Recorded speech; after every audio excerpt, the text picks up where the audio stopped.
많은 사람들이 예수님의 주위에 몰려들었습니다.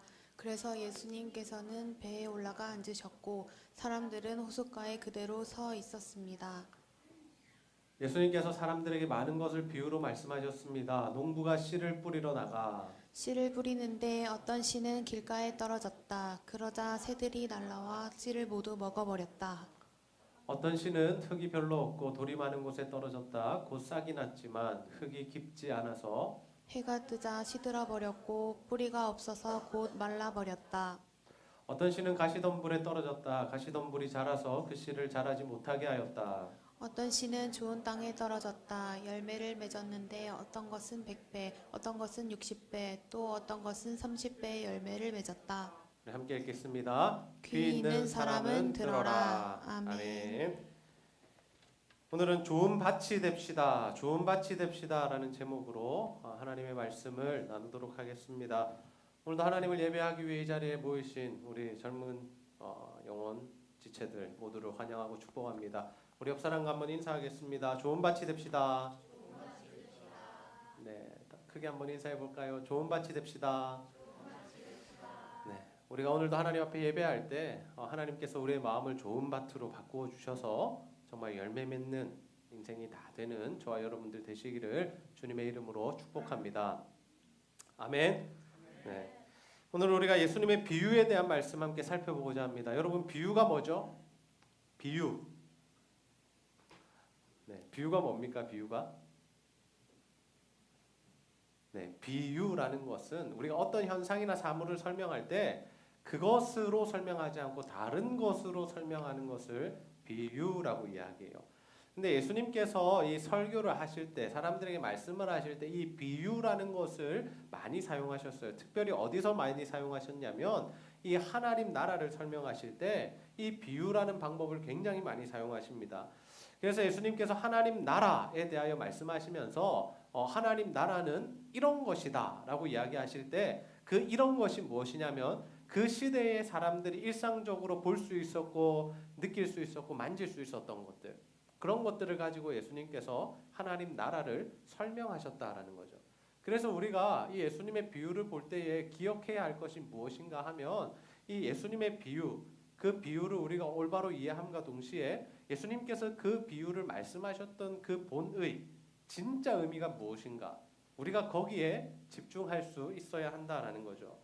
예수님께서 씨 뿌리는 자의 비유를 말씀하십니다. 씨 뿌리는 자의 비유를 말씀하시면서 씨를 뿌리는 자가 여러 땅에 씨를 뿌렸다라고 하죠. 그런데 그 씨가 뿌려진 땅의 성질, 즉 상태에 따라서 다른 결과가 나타났다라고 합니다. 어떤 다른 결과가 나타났습니까? 길가에 떨어진 씨는 어떻게 됐죠? 우리 성경 방금 읽었잖아요. 네.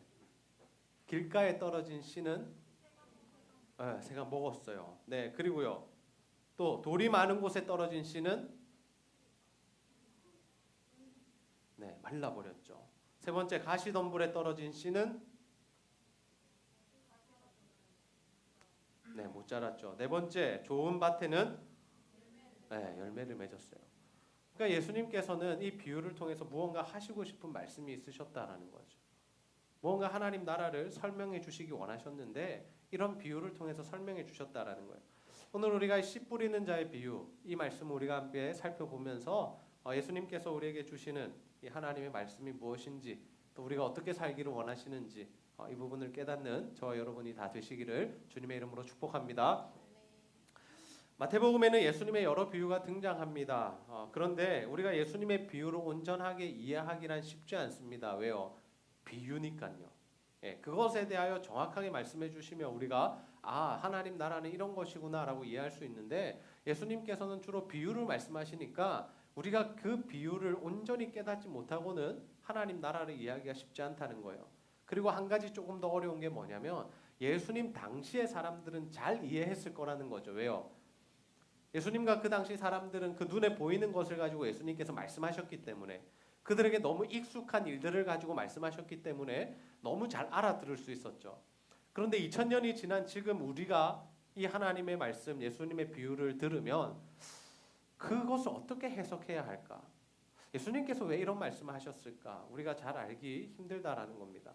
그런데 참 감사한 게 뭐냐면 오늘 이 비유는 뭐가 있습니까? 해석이 있어요. 해석이. 예.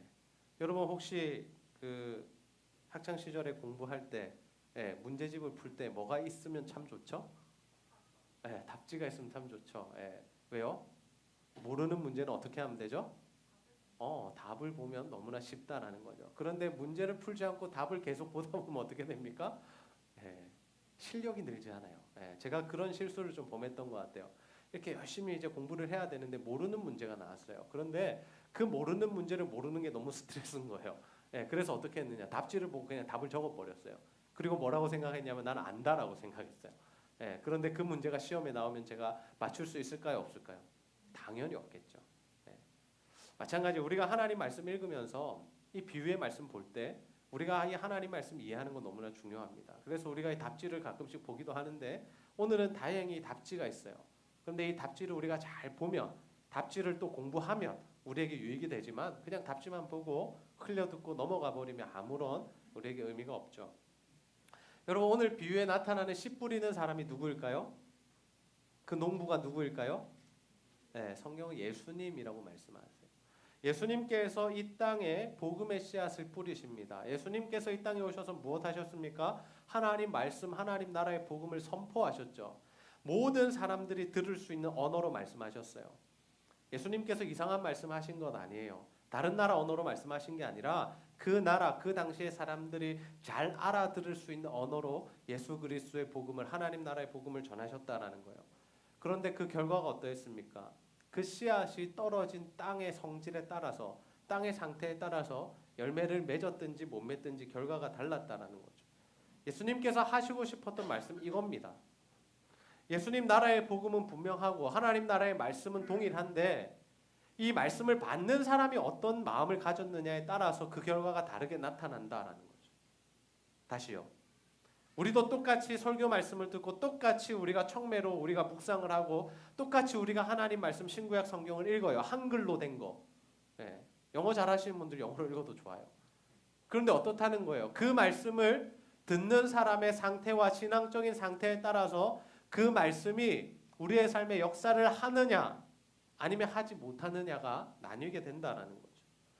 여러분 오늘 이 네 가지 땅에 대해서 우리가 한번 살펴볼 텐데 이 땅의 성질과 결과가 어떠했는지 우리가 살펴보면 우리가 신앙생활을 어떻게 해야 되는지를 알 수 있습니다. 첫 번째 땅이 무엇입니까?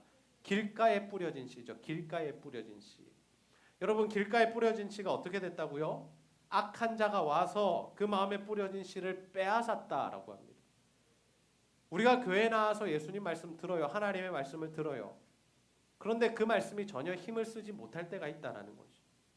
혹시 여러분 중에 아직도 교회를 다니지만 이렇게 예배 자리에 앉아있지만 하나님 말씀 깨달아지지 않는 분들 계십니까? 예수님이 믿어지지 않는 분들 계세요? 하나님의 말씀과 나와의 삶과는 전혀 상관이 없다라고 생각하는 분 계십니까? 아마도 그런 분들이 계시다면 아마 이 길가에 뿌려진 이 씨앗처럼 이러한 상태가 아닐까 생각해 봅니다. 예수님의 말씀이 우리에게 들려지고 믿어지고 또 순종하고자 결단하는 마음은 사실 우리의 힘으로 가능한 것이 아닙니다. 누가 주셔야 가능합니까? 성령 하나님께서. 성령 하나님께서 우리에게 그 마음을 주셔야 우리가 그 모든 것들이 가능하다는 거죠. 그래서 혹시 여러분 가운데 하나님 말씀이 잘 들리지 않는 사람, 깨달아지지 않는 사람, 예배 시간만 되면 졸리는 사람, 설교 말씀 들었는데 1시간 지나면 아무것도 생각나지 않는 사람이 있다면 정말 오늘 하나님 앞에 기도해 보세요. 하나님, 내게 하나님 말씀 듣고 깨닫고 순종할 수 있는 은혜를 베풀어 달라고. 그럴 때 여러분의 삶에도 열매 맺는 귀하고 놀라운 일이 있을 줄로 믿습니다. 두 번째, 돌밭에 뿌려졌다는 것은 무엇입니까? 돌밭에 뿌려졌다는 것은 그 말씀을 듣고 즉시는 기뻐하나 박해가 있으면 이내 그 말씀을 포기하는 사람들을 의미하죠. 여러분 우리가 설교 들을 때 이런 일이 있어요. 아 그래 맞아. 목사님 말씀이 맞아. 전도사님 말씀이 맞아. 이렇게 살아야지. 하나님 말씀대로 살아야 돼. 이렇게 우리가 결단할 때가 있다라는 겁니다. 하나님이 깨달음을 주실 때가 있다라는 거예요. 그래서 우리가 참 기뻐요. 아 이렇게 살아야지. 아 하나님 참 감사합니다. 이럴 때가 있다라는 거죠. 결단할 때가 있다라는 거죠. 그런데 뭐가 문제예요? 우리의 삶에 박해가 와버리면 우리의 삶에 무언가 힘과 권력이 우리를 교회 나가지 못하게 해버릴 때 우리가 바로 그 신앙을 포기할 때가 있다라는 거죠. 그것이 바로 돌박과 같은 마음입니다. 돌박과 같은 마음. 이 세상과 너무 쉽게 타협해버리고 이 세상의 힘과 권력에 너무나도 쉽게 무릎을 꿇어버리는 모습이 우리 안에도 있다라는 거죠. 부모님이 교회 나가지 말라면 교회 나오지 않는 친구들이 있어요. 직장에서 눈치 보기 싫어서 주일 예배를 포기하는 사람들이 있다라는 거죠. 여러분, 우리가 믿음으로 산다는 것, 우리가 예수 그리스도를 믿는다는 건 뭡니까? 그런 세상의 힘과 권력을 두려워하지 않는 것을 의미하죠. 예수님 시대 그리고 초대교회 시대에 예수님 믿는다는 것이 쉬운 일은 아니었어요. 세상의 박해와 핍박을 너무나도 많이 받았습니다. 특별히 초대교회 때. 초대교회 때 예수님 믿는다 그러면 죽는 일들이 허다했습니다. 근데 그때 그 사람들이 어떻게 했을까요? 나 예수님 안 믿을래요. 나 이 신앙 포기하고 그냥 살래요 라고 하지 않고 나 예수님 믿어서 죽어야 한다면 죽겠습니다라는 자리로 갔다라는 거죠. 지금 우리나라에는 별 핍박과 이런 박해들이 별로 없습니다. 그죠? 예수님 믿어도. 그런데 실질적으로 우리가 생활하다 보면 예수님 믿으면 참 많이 힘든 경우들이 있어요. 왜냐하면 세상의 전반적인 분위기가 예수 믿는 사람들 별로 안 좋아하기 때문이에요. 그래서 우리가 동성애는 죄입니다라고 이야기하며 이 사람들에게 좀 따돌림을 당할 수도 있습니다. 그냥 나는 술 안 마셔, 나는 담배 안 펴, 그러면 완전 왕따를 당하게 되는 거죠. 그런데 우리가 그 세상의 권력과 힘 앞에 무릎 꿇을 것이 아니라 정말 하나님 말씀을 끝까지 붙들고 그 말씀대로 살아가야 할 줄로 믿습니다.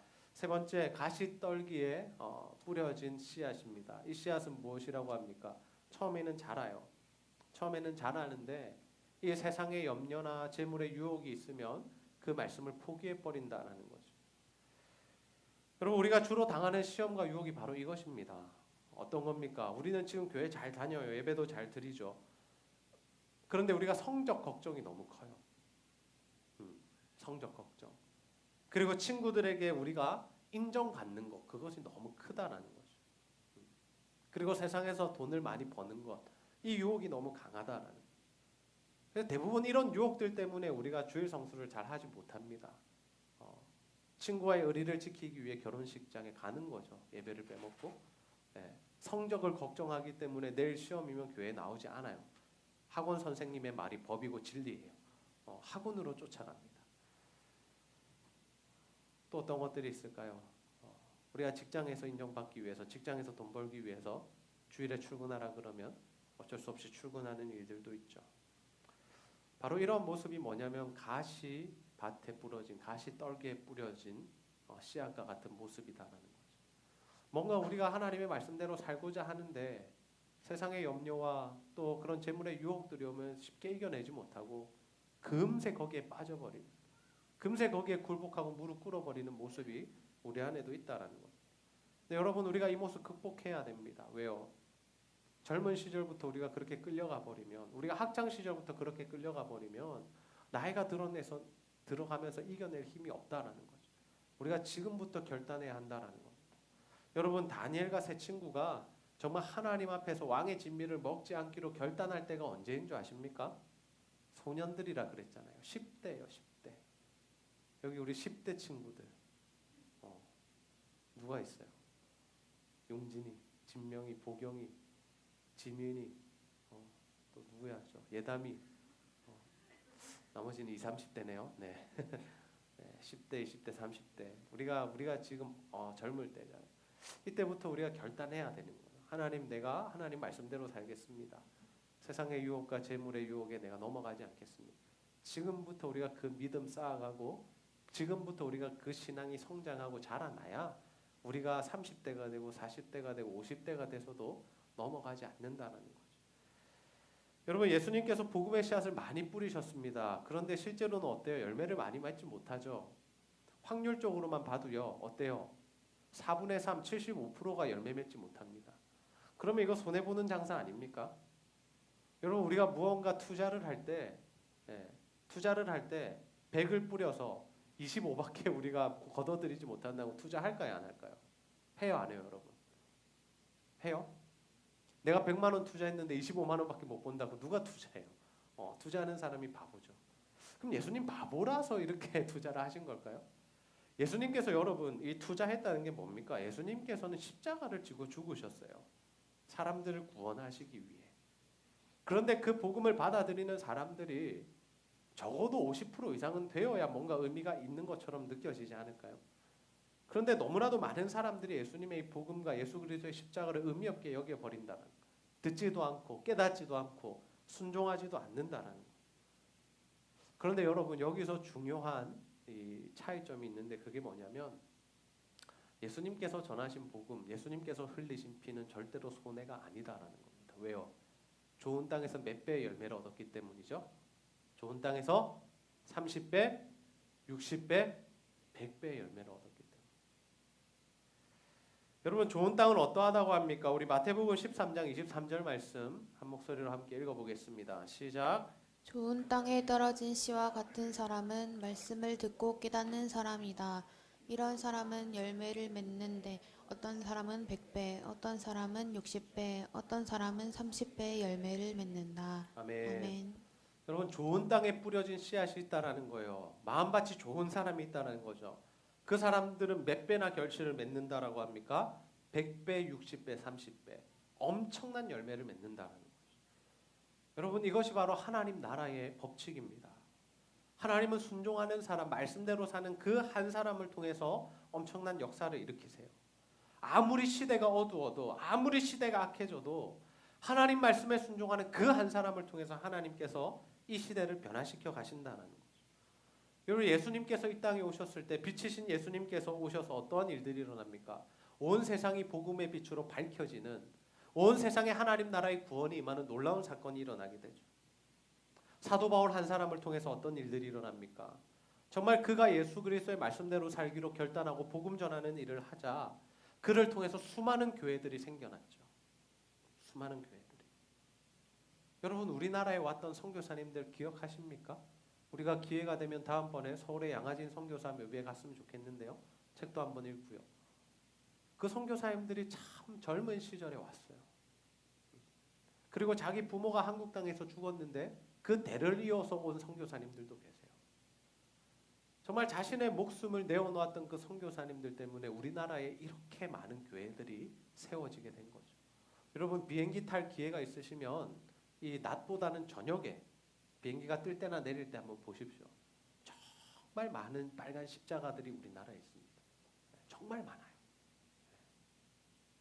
선교사님들의 그 순교의 씨앗을 통해서 우리에게 이런 교회가, 이러한 그리스도인들이 생겨났다라는 거죠.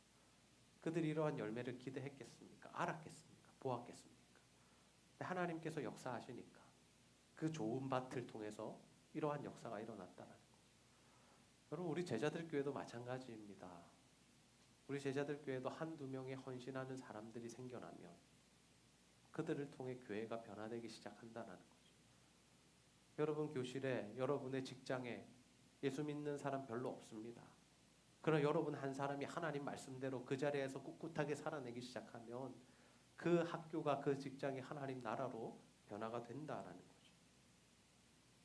여러분은 어떤 땅이 되고 싶으십니까?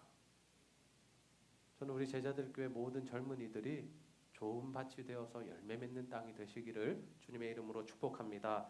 우리는 이 시대에 좋은 땅이 되어야 합니다. 여러분 부산 땅의 젊은이들, 중고 청년들이 예수님 믿는 퍼센트가 몇 퍼센트 될까요? 제가 늘 설교 때 말씀드렸는데 몇 퍼센트? 몇 퍼센트? 지민아 몇 퍼센트? 아니요. 딴 얘기하고 있었구나. 3%래요. 그런데 실제로는 3%가 된다 안 된다? 안 된다. 더 적다. 그러면 우리가 100명이 한 강의실에서 수업을 듣는데 몇 명이 교회 다니고 예수 믿는다는 거예요? 3명, 2명, 1명. 그러니 40명, 요즘에 뭐 초등학교, 중학교 20명 남짓 되죠. 20명, 30명이면 예수 믿는 사람 한 반에 한 명도 찾기 힘들다는 거예요. 그만큼 예수 믿는 사람이 없대요. 특별히 부산 땅에. 여러분 이런 시대에 어떻게 하나님께 쓰임받기를 원하십니까? 정말 여러분이 정말 이 좋은 땅이 되어서 30배, 60배, 100배 열매를 맺는 그런 하나님 나라를 귀하게 쓰임받는 자들이 다 되시기를 주님의 이름으로 축복합니다. 우리가 똑같이 예수를 믿고 똑같이 교회를 다니는 것 같아도 사람마다 열매 맺는 것이 다릅니다. 누군가는 열매를 많이 맺지만 또 누군가는 열매를 맺지 못한다라는 거죠. 그 차이가 어디서 오냐면 하나님 말씀 듣고 깨닫고 순종하느냐 아니면 듣는데 그치느냐 깨닫는데 그치느냐 거기에 따라 다르다는 거예요. 우리는 듣고 깨닫고 순종하는 자리까지 나아가야 우리의 삶의 열매가 맺힌다는 거죠. 여러분 우리의 삶의 열매가 맺히는 비결은 단순합니다. 하나님 말씀 들었을 때 성령 하나님 그 말씀 깨닫게 하실 때 또 그 말씀에 감동 주실 때 그 말씀 붙들고 기도하며 순종하는 것입니다. 오늘 우리가 주일 오전에 나누었던 말씀이 무엇입니까? 온가족 예배 때 나눴던 말씀 제목이 뭐였죠? 주일을 어떻게 지킵시다? 거룩하게 지킵시다. 주일을 어떻게 거룩하게 지킬 수 있다 그랬어요? 첫 번째, 누구에게 집중하라? 예수님에게 집중하라. 두 번째, 어떤 일에 힘쓰라? 선한 일에 힘쓰라. 들었어요. 깨달았어요. 알고 계시잖아요. 그럼 실천해야 될까요? 안 해야 될까요? 실천해야 되는 거예요. 동일하게 넘어지지 마세요. 동일한 자리에서 자꾸 실패하지 마세요. 중간고사만 오면 기말고사만 오면 넘어지지 마세요. 여러분. 친구 결혼식 때마다 제발 좀 넘어지지 마세요. 여행 특가 뜰 때마다 좀 넘어지지 마세요. 저도 참 공감합니다. 그때 아니면 언제 쉬고 그때 아니면 언제 공부하고 그때 아니면 언제 친구들 만나느냐 저도 공감해요. 네. 그런데 저는 토요일에 사촌이 결혼해도 가지 않습니다. 네. 저에겐 주일이 더 중요하니까. 사촌 형님한테 되게 죄송했어요. 결혼식에 제가 안 갔거든요. 저희 성도 결혼식이면 갑니다. 네. 가족 결혼식 때는 제가 못 갔어요. 가까우면 가지만 멀리 있으면 못 가요. 뭐가 중요하냐는 거예요. 여러분 인생에 뭐를 더 우선순위에 두고 뭐를 더 가치 있게 생각하느냐는 거예요. 여러분 우리가 복음으로 사는 것이 중요합니다. 말씀 붙드는 것이 중요해요. 이것은 우리의 책임입니다. 하나님 동일하게 우리에게 말씀을 주셨고 하나님 동일하게 우리에게 은혜를 베푸시지만 그 복음의 씨앗을 붙들고 누가 열매를 맺느냐는 다르다라는 거죠. 똑같이 우리 제자들 교회에서 신앙생활하지만 똑같이 우리가 이 시간에 앉아서 예배를 드리지만 그 말씀을 붙들고 순종하는 자들은 열매를 100배나 맺지만 그 말씀이 그냥 한 귀로 들어왔다 한 귀로 흘러나가는 사람들 그저 깨달음에만 그치는 사람들은 아무런 열매를 맺지 못한다는 거죠. 근데 여러분 우리가 좋은 밭이 되기 위해서는 어떻게 해야 될까요? 어떻게 해야 좋은 밭이 됩니까? 땅을 기경해야 되죠.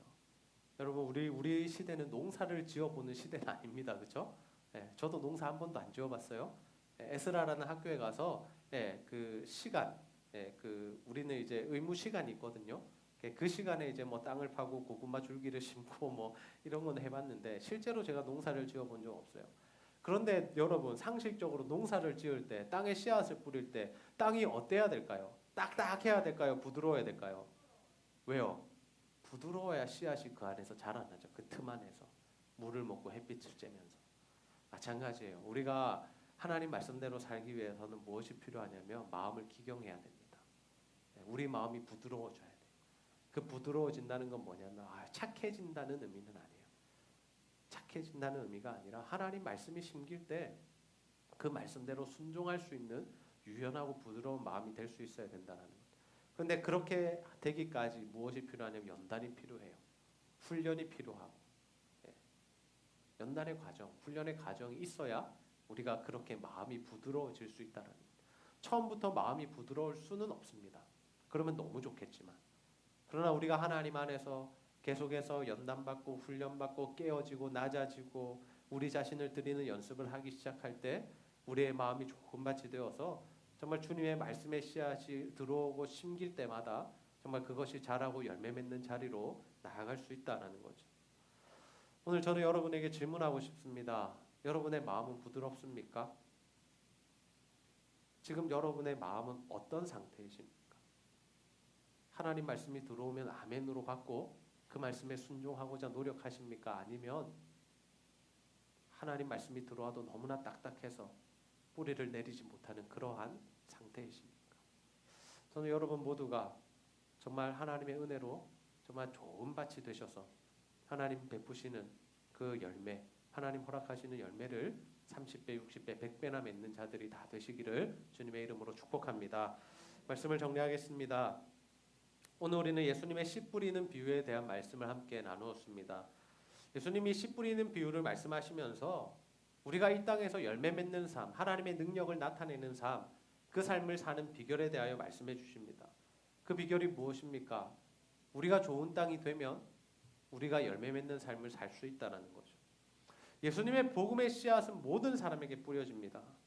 예수님 차별하여 말씀하시지 않고 예수님이 시대의 모든 사람들에게 복음을 전하시고 또 모든 사람들에게 성경을 우리에게 주셨죠. 그런데 대부분의 사람들이 어떻게 합니까? 예수님 말씀 듣지 않습니다. 배척해버리죠. 거부합니다. 나는 맞지 않다고, 나에게는 필요하지 않다고. 그리고 예수님의 말씀을 듣는 자들 중에도 어떤 사람들이 있습니까? 그 말씀대로 살지 않는 사람들이 있어요. 그래, 좋은 말씀이야. 그래, 감동받았어. 은혜가 되네. 여기에 그칠 때가 많다라는 거죠. 그렇다면 우리는 어디로 가야 할까요? 우리는 좋은 마음밭이 되어서 예수님 말씀 듣고 순종하고 깨달음으로 30배, 60배, 100배의 결실을 맺는 자리로 나아가야 한다는 거죠. 우리가 열매 맺는 방법은 순종입니다. 하나님 말씀하실 때 그 말씀 붙들고 순종하면 우리의 삶에 열매가 맺히기 시작한다는 거죠. 성경에 나타났던 모든 사람들, 하나님 주시는 열매 맺었던 인생들은 순종의 자리로 나아갔던 사람들, 하나님 말씀 붙들고 그 말씀대로 살아냈던 사람들에게 하나님의 기적의 역사가 일어났다는 거죠. 저는 우리 제자들교회 모든 젊은이들이 하나님 말씀을 들을 때에, 또 하나님 말씀 묵상할 때에, 설교를 들을 때에 이 하나님의 말씀을 붙들고 깨닫고 정말 순종하는 자들이 다 되시기를 소원합니다. 그래서 정말 성령의 도우심을 받으셔서 정말 하나님 은혜로 날마다 좋은 밭의 마음을 가지고 하나님의 말씀 붙들고 순종하셔서 여러분의 삶에 하나님의 기적의 역사, 하나님의 능력이 나타나게 되시기를 주님의 이름으로 축복합니다. 우리 시간 땅 끝에서 함께 찬양하고 말씀 붙들고 기도하는 시간 가지겠습니다.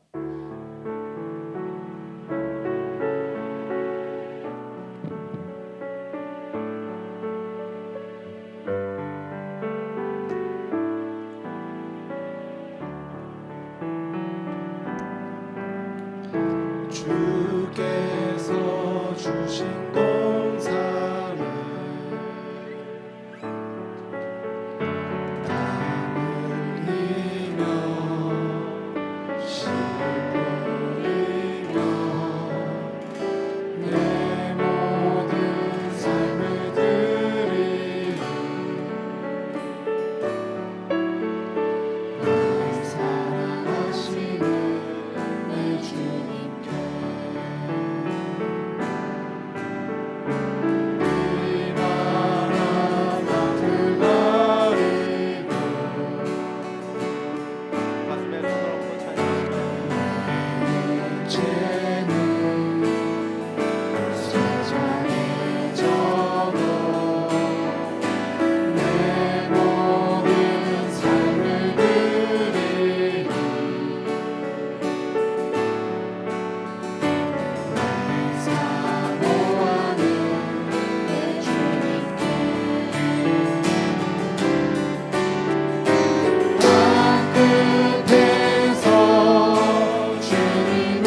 마음을 기경하여 주시옵소서.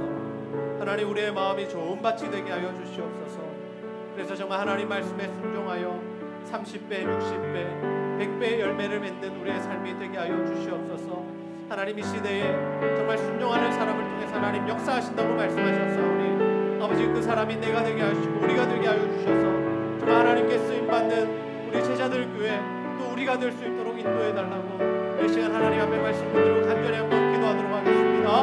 아버지 하나님 참으로 감사합니다. 오늘 하나님 말씀 통하여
하나님 참 감사합니다. 오늘도 하나님 말씀을 통하여서 우리가 어떠한 마음이 되어야 하나님 주시는 열매를 맺을 수 있는지 깨닫게 하시니 너무나 감사합니다.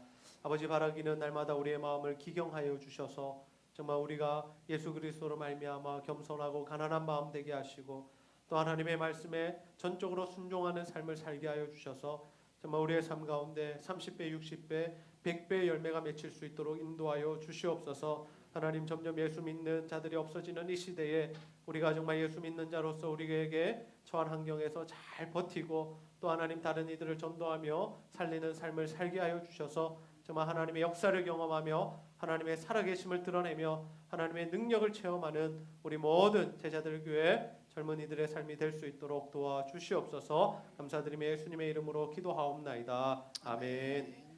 이제는 주 예수 그리스도의 은혜와 하나님의 사랑과 성령의 교통하심이 우리의 마음이 좋은 밭이 되어 열매 맺는 삶을 살아가기를 소원하는 제자들 교회 모든 젊은이들 머리 위에 이제로부터 영원토록 함께 있을지어다. 아멘.